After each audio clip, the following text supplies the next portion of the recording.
Video assistant referee has caused more controversy with two major decisions going against West Brom during their FA Cup fourth-round tie with Liverpool.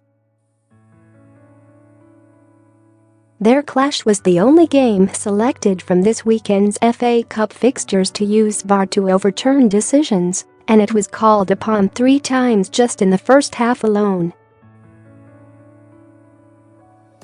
The system can only intervene on 4 incidents: goals, red cards, penalties and mistaken identity.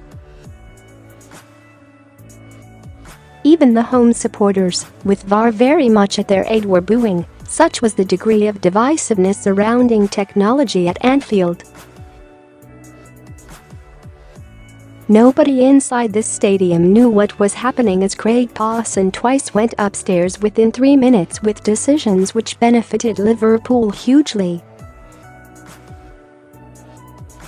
That extends to the players in their respective benches, with Pawson seemingly the only man with any semblance of a clue.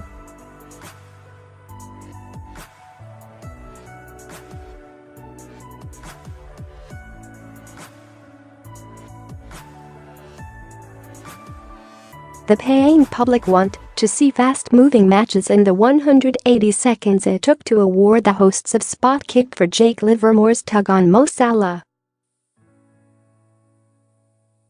Was it a clear and obvious mistake?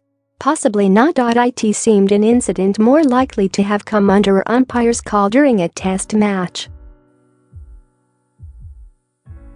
In any case, that Salah pointed towards the television screen behind the dugouts as soon as he'd hit the deck is worrying. This needs refining if it becomes commonplace. Saturday's referee Craig Pawson decided to consult the VAR system for the first time after West Brom had scored a third goal with the score at 2-1 through Craig Dawson during the first half at Anfield. On the video replay, it showed Gareth Barry was in an offside position and was obstructing goalkeeper Simon Mignolet as Dawson made contact with the delivery.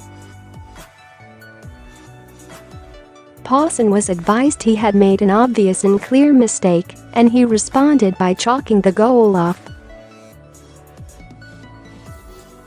Moments later, West Brom were on the wrong side of technology again. Mohamed Salah went down in the penalty area under a challenge from Jake Livermore.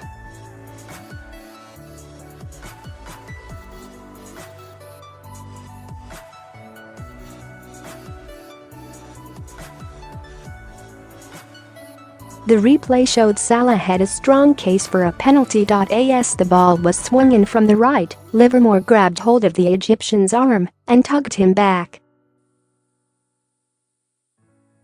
Salah fell dramatically, but it was a penalty nonetheless.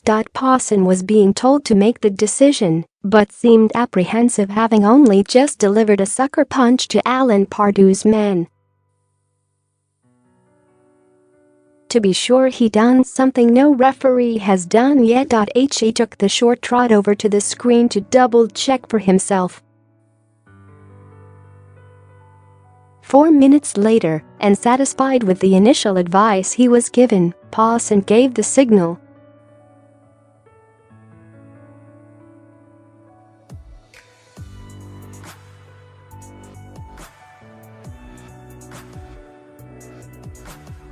Roberto Firmino leaned back and sent the subsequent penalty crashing into the bar. The ball bounced straight down into the ground before being hacked clear. Again, there were cries from the Liverpool fans to check the system, but there was no need this time. The ball had clearly not crossed the line. Pardew, who would have felt hard done by at this stage, would have seen it as justice prevailing. West Brom eventually scored their third just before the interval. Again, Pawson had to refer to VAR for an offside call during the move.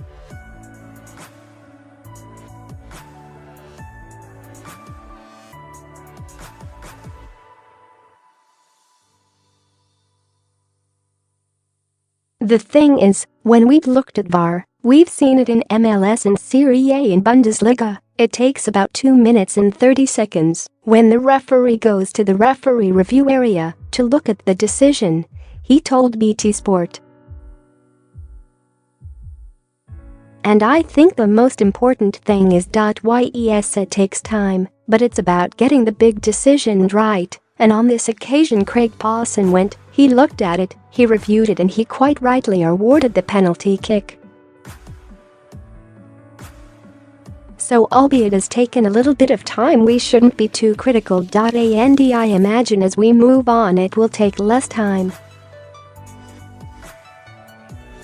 4 minutes is a long time, but as I've said the average is about 2 minutes 30, but this is only the 6th time we've used it in England, and I think this is the first time the referee has been over to the screen, so we don't want to be too critical. It will get better. It is the start of a journey, and let's just see where it takes us.